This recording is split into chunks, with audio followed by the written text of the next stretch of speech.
Hey everyone, welcome to the channel. If you are new here, let me introduce myself. My name is Amit, currently completing my undergrad in RUET. Well, I created this channel to portray all my learnings from different online courses and books of data science and CS fundamentals. So, without any further delay, let's jump into the main content.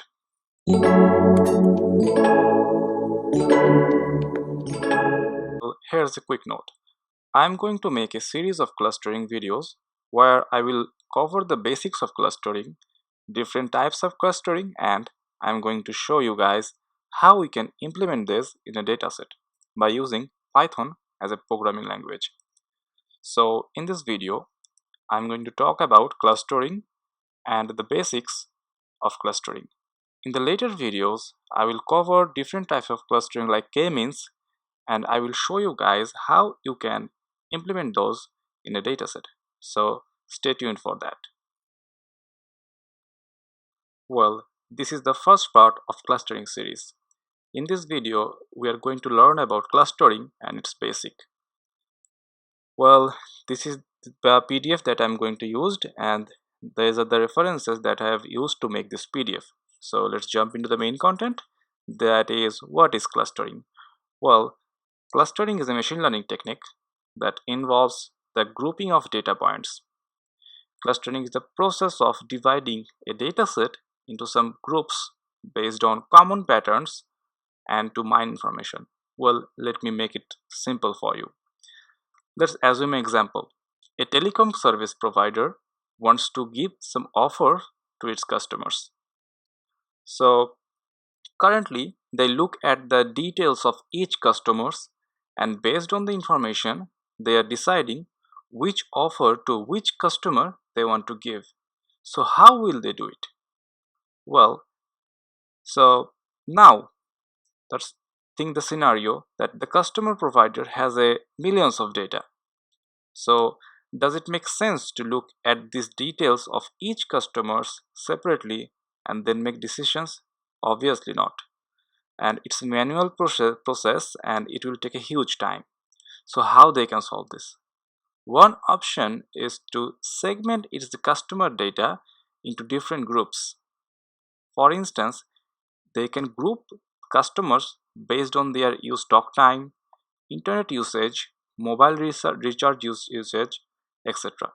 By this, the company can divide their customers into several groups. Suppose they divide them into three groups, that is high users, average users, and low users. So based on these, the company can provide different types of offers. Even they can use different types of business strategies to improve their business. So that's cool, right? Well, this is the application of clustering. So I hope now clustering is clear to you. Now moving on, the applications. Well, what are the applications of clustering?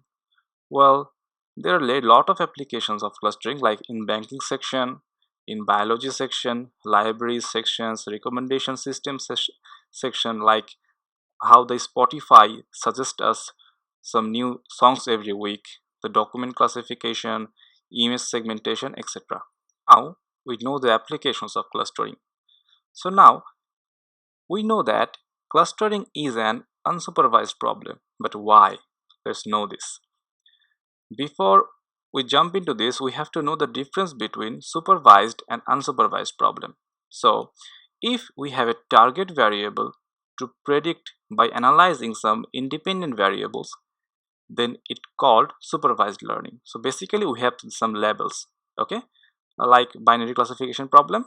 And what is unsupervised learning problem is if we don't have any kind of target variable and we have to find some patterns, and based on that we have to make some decisions.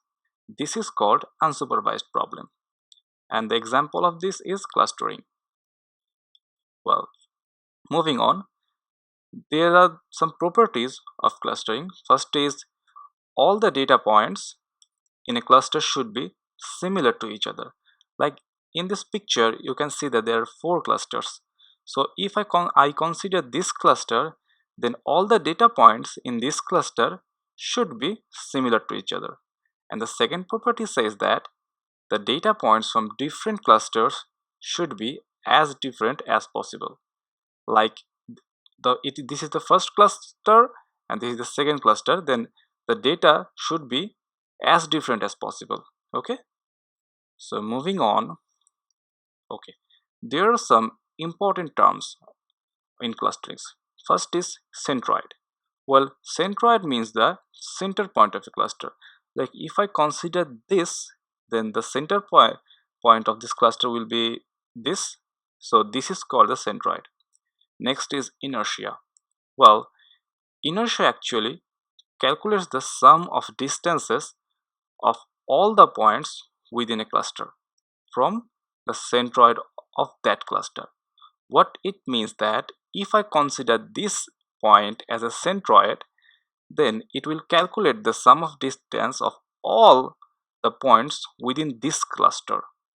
Okay, so this is called the inertia.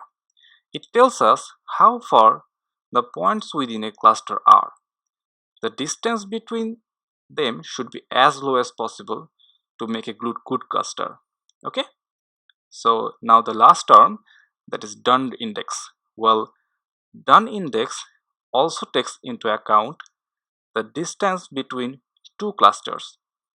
The distance between the centroids of two different clusters is known as inter-cluster distance. Well, Dun index is the ratio of minimum of inter-cluster distances and maximum intra-cluster distances. Well, let me make it simple to you. Suppose we consider this and this cluster. So the centroid of this cluster is this and the centroid of this cluster is this. So there's some distance between these two clusters. So this is a very much important term in the Dun index. Well, we will know much more about Dun index in our future videos. Well, this was the quick introduction to clusters and its basics. In the next video, we are going to learn about k-means algorithms and we are going to implement that k-means algorithm into a dataset. So, thank you for watching this video. If you haven't subscribed my channel yet, please do subscribe for much more content like this. And all the necessary documents, files and links will be in the description box. Please do check them. And I will also attach this PDF in the description box. Thanks for watching. See you soon.